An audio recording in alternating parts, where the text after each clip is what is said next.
November is Native American Heritage Month, and over the next few weeks, we will be hearing from Native artists and leaders about the experiences of Indigenous people, both past and present. One of those voices is my next guest, one of my favorite MCs in the whole world. Her name is Mumu Fresh, and she's an Afro Indigenous singer, MC, and songwriter who Black Thought of the Roots has called a quadruple threat, and he is not lying. The Grammy-nominated Powerhouse has used her platform to uplift both Black and Native lives. For instance, performing on BET in the memory of Sandra Bland at Black Girls Rock, and joining Indigenous water protectors at the Standing Rock protests in North Dakota. The sister walk it like she talk it. She's joining me now to talk more about her art and her activism as somebody who lives at the intersection of Black and Native identities. It's the incredible Mumu Fresh here at Black News tonight. My sister, so good to see you. Oh my God, so good to be seen. And thank you so much for having me. It's such an honor and a pleasure. Of course, of course. So speaking from your own lived experience, what is something that Black people who are not Native should know about the experiences of Indigenous people in this country?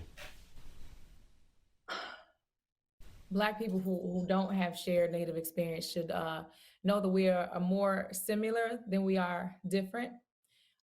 We definitely share the experience of being disenfranchised by colonial power,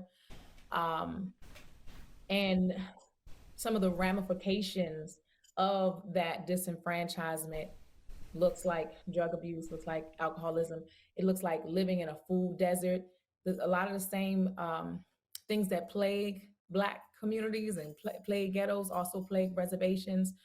And if you go further back, being an Indigenous person, and I also want to include Black Americans who are from the South, right? And who before then, some of whom were from Africa, our connectedness to the land is very, very similar. You know, there are a lot of traditions that I'm sure if you have a grandmother from the South, that she'll tell you traditions that are steeped in connectedness to the earth, to animals, to God, to ancestors, those sorts of things. There actually are a lot of similarities between Indigenous cultures and, Black American cultures. For sure, and part of bridging that divide is also the reverse, right? Like I often wonder also what can Native populations stand to learn about the experiences of Black people here in America? I mean, the same thing. I think a lot of times if you live in an area where you don't interact with many African Americans and you only have the media to give you examples of what Black people are like, it can be mostly negative. The media mostly has a negative portrayal of Black people. And, a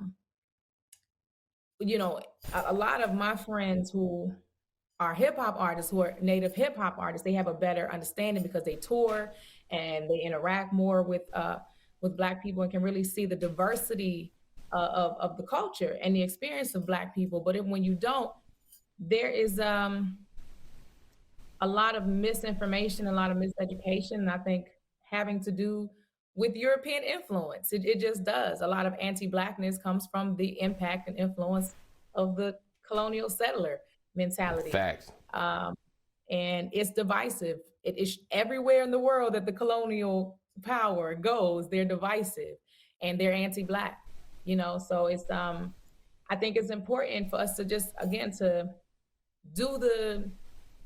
take the time to get to know people, to understand people's lived experience, because it really is more similarities. There are more similarities than there are differences. And we have a common struggle. We have a common experience.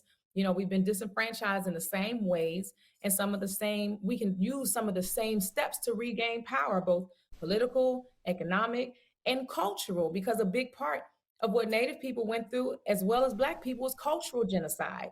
You can, before you break a people, you have to strip their identity from them.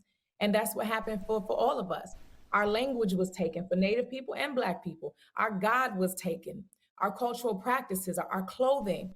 And those things leave a person empty. They leave a person lost and disconnected from their cultural lineage and from their purpose. So those same tactics were used on both of us, that we will forget who we were and why we're here, and our rightful place belonging to this land as protectors of this land. Absolutely. Talk to me about, we talking about culture and cultural power. Your music. Your artistry is one of the things that helps connect all of us. You have an amazing new album out. It's called Vintage Babies 2, Queen of Culture. Talk to me about that project. Man, I'm so proud of this project. One of the first songs we released with D Smoke called North Star. Again, you will see the unity of Afro Indigenous culture, right? One of the first stops on the Underground Railroad that's not talked about often, especially on the East Coast, was Native villages. You know, when Nat Turner was hiding, he was hiding with the Nottoway before they caught him, before he gave himself, you know, he surrendered. So there's always been a deep shared history on the East Coast in particular that goes back generations and generations. Like being Afro Indigenous is not a new thing. Most people on the East Coast who are Afro Indigenous, they've been Afro Indigenous for several generations, if not hundreds and hundreds of years. So I really want to show that shared experience. Queen of Culture, I mean, it's a blend of all of my experiences from jazz to hip hop, like the lineage and the culture of Black music. Like it takes you on a journey. That's how I understand music. I learned field hollers and Native American songs and African songs and the blues and jazz and hip hop. That's how I learned music. Before I ever got to sing R&B, my mother made me learn the whole lineage of music and of Black music in America and the history that was associated with it. And when you hear like music of the Seminole, right, who have a very strong Afro-Indigenous influence, you hear the moaning and the wailing and the healing that's present in that music, the tonal calling. It connects you with something bigger than you.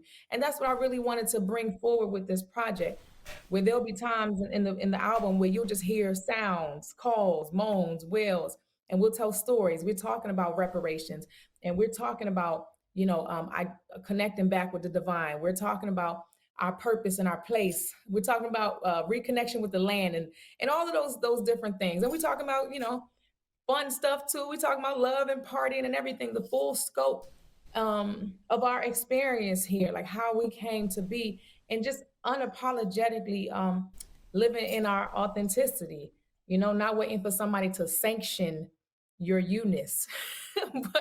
but just here I am. I here love I the way am you put in that. full expression. I love that. And you in the full expression is dope, is beautiful, is powerful, it's original, and it touches our spirits, it touches our souls. You're just such an incredible artist, and we're so glad to have you here. Thank you for joining me on Black News Tonight.